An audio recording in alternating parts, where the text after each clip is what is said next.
আসসালামু আলাইকুম রহমতুল্লাহ। সবাইকে স্বাগত জানিয়ে শুরু করছি আমার আজকের ভিডিও।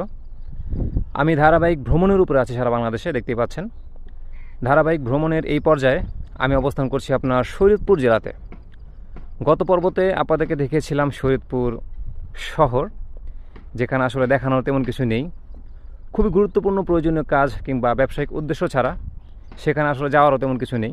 কিন্তু এই শরীয়তপুর জেলাটি খুবই সুন্দর একটি জেলা, যেখানে যদি কেউ আসে যে কেউ মনোমুগ্ধ হয়ে যাবে। বিশেষ করে আপনার এই নড়িয়া থানা, আমি আজকে আপনাদেরকে দেখাচ্ছি নড়িয়া থানা। শরীয়তপুরের এই নড়িয়া থানাতে বেশিরভাগ লোকই হচ্ছে আপনার ইটালি প্রবাসী, ঠিক সেই জন্য স্থানীয় লোকজন এই এলাকাকে আপনার ইটালি পাড়া বলে থাকে। বৃহত্তর পদ্মা নদীর পাশেই হচ্ছে শরীয়তপুর জেলাটি অবস্থিত। শরীয়তপুর জেলার এই নড়িয়া থানা হচ্ছে ঠিক পদ্মা নদীর পাশেই ঘেঁষানো, নীল জলরাশির মাঝে সবুজে ঘেরা এই এলাকাটা এত চমৎকার লাগে দেখতে। যদি আল্লাহ তাআলা বাঁচিয়ে রাখে, ইনশাআল্লাহ নিয়াত করলাম নেক্সটে আবারও আসবো। যদি কখনো আপনারা আসতে চান তাহলে আমি খুব সংক্ষিপ্ত আকারে বলে দিচ্ছি কীভাবে এখানে আপনারা আসবেন। যাত্রাবাড়ি বাস স্ট্যান্ড আর হচ্ছে কদমতলী বাস স্ট্যান্ড থেকে আপনার গাড়ি ছেড়ে যায় সরাসরি আপনার শরীয়তপুর জেলাতে। যদি আপনারা চান শরীয়তপুর শহরে থেকে এই নড়িয়া থানা ঘুরবেন একটু সময় নিয়ে, তাহলে আপনারা শরীয়তপুর শহরে থাকতে পারেন। শরীয়তপুর শহর থেকে আপনার 50 টাকা অটো ভাড়া নেয়, সরাসরি আপনার এই নড়িয়া যে পদ্মার পার এখানে আপনারা আসতে পারবেন।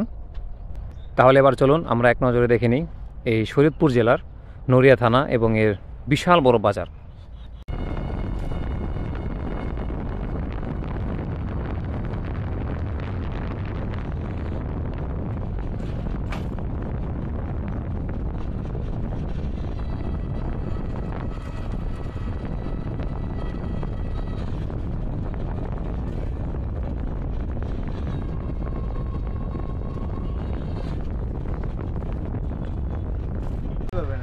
কীর্তিনাশা নদী, স্থানের নাম নড়িয়া ব্রিজ, বাংলাদেশ পানি উন্নয়ন বোর্ড। কিন্তু এই ব্রিজটি ভেঙে ফেলা হয়েছে। দেখেন এর বিধ্বংসী চেহারা দেখেন, মনে হচ্ছে ডায়নামাইট দিয়ে একদম গুড়িয়ে দিয়েছে। ঠিক এই ছোট নদীটি আপনার পদ্মার সাথে গিয়ে মিশেছে। ওই সামনে হচ্ছে আপনার পদ্মা নদী।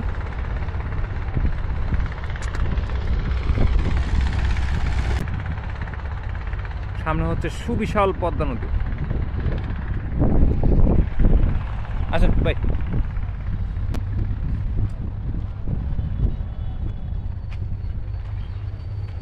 এখানে কিছু বেদে পল্লী দেখা যাচ্ছে। এই যে বেদে পল্লী,